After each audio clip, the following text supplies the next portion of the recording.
You have a great horror genre scream. Yes! As we found out in episode 4. Welcome to the set of Chucky. Here's an inside look at Chucky, episode 4. Is this your sister's doll? Ugly fucking doll, if you ask me. I try to do with every movie, and now with the TV show, is present a new look for Chucky. He has sustained some kind of damage or injury, which allows us to make him a little creepier. It was creepy because it was like a doll thing with like its face all like with red like markings on it. Oh, yeah. God, I love hospitals. So some homages you'll see in this episode that is largely set inside a hospital, which is evocative of Halloween 2, which was set largely in a hospital. Mysterious little balls rolling down hallways right out of The Shining. They're pretty endless. And action. When I first came to the hospital, seeing all the people there that were injured, I felt responsible. You think I'm dead, don't you? You know, I think you're dead. I hope he's not dead, and so when I find him, it's a big point because I realize he's not dead. Love of his life is not Love dead. of my life is not dead, but when I see Caroline and all the kids who are hurt, I feel very sorry, and I feel responsible for all of it. Junior, you like cross country, right? Junior, he's affected by the fire because some stuff happens to his lungs, and then the doctor says that I'm not gonna be able to run for a while. Junior is actually very relieved, but Logan is not. First thing that goes through my mind is how am I going to fix this? Not the type that's just going to lay down and let this happen. He's going to run no matter what, regardless of his safety. He's projecting onto his son. He's trying to live the glory days of his younger years vicariously through his son and has forced him into this life. It's all, It's a fiasco. It's a fiasco. You're welcome. Yeah, let's go. It's definitely a father-son relationship that's going to eventually explode, and I think we're going to see some of that. Chucky did it. When Jake finds out that the character Lexi also knows that Chucky's alive, he's now no longer alone, and he can start to build a team and stop him before it's too late. And I think that Lexi was kind of hoping that it was not real and that maybe she was just really high.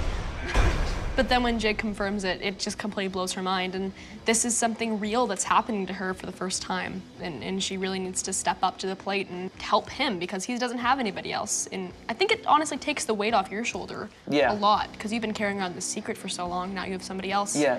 Since no one else will believe me, I'm stuck with you. After the fire and I'm at the hospital, it starts out with my mom being all loving, kind of caring for me, and then kind of leads into her asking me questions about what happened, start grilling me. It's a good scene, I like that one. And I think it's the first scene for my character where my own son could be in danger here, like too close to home. It's sort of a turning point. How you feeling? I think Kim is supportive of Devon.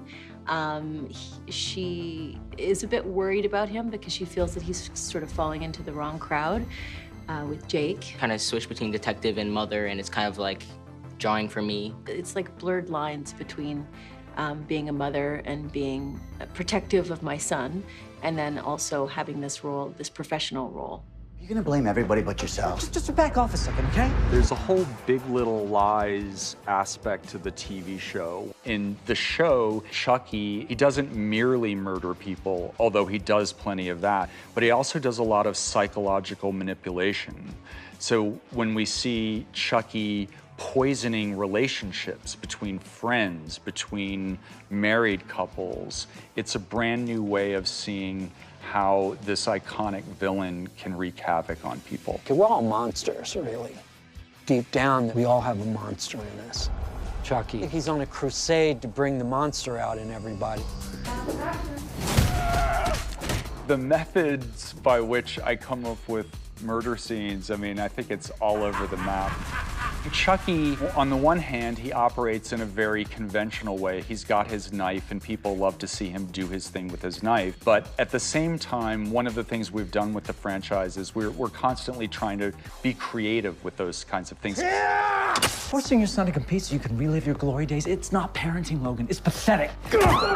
It's really fun to write for actors that you know. Another thing I like to do is give different roles to the same actors. Yes, so this isn't my first time in the Chucky story. I played Dr. Foley in Cult of Chucky. No one's going to listen to you. I died in that. And it's really exciting to be back as somebody else, a much nicer person.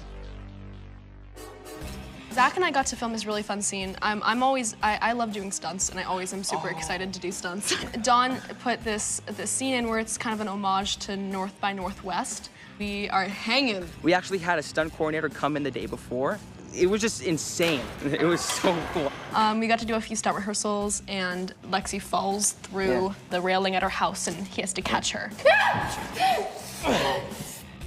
Just let go. He had a chance to let her go and finish the job, you know, with all the terror that she has given him over the years. But I feel like Jake realized that this is not the person he wants to be. He's not a murderer, and he decides to save her because now that he's seen her apologize and shown kind of her true colors towards him, he feels incredibly bad about finishing the job. And so he pulls her up, saves her life. Jake! I'm not a killer! Come on, boys, let's get that scoundrel, Captain Hook! Hi, I'm Tyler Barish, and I'm playing a young Charles Lee Ray. Today, I led my lost boys through the woods and showed them a dead body. Look, there! Our characters were really scared. Whoever did the prosthetic did an amazing job. It looked really real. There was a slit neck, and it looked like they're like ants crawling in it. The movies never really get into the backstory of Charles Lee Ray, and I'm really looking forward to seeing that. Eddie Caputo, go to sleep. Being on set is the best. For sure. My favorite part about being on set is definitely just getting to work with everybody. I mean, there's lots of great people here. Don is such a nice guy, so down to earth, and he helped me with my laugh, and that made the difference. Charles Lee Ray really gets a big bang out of killing people.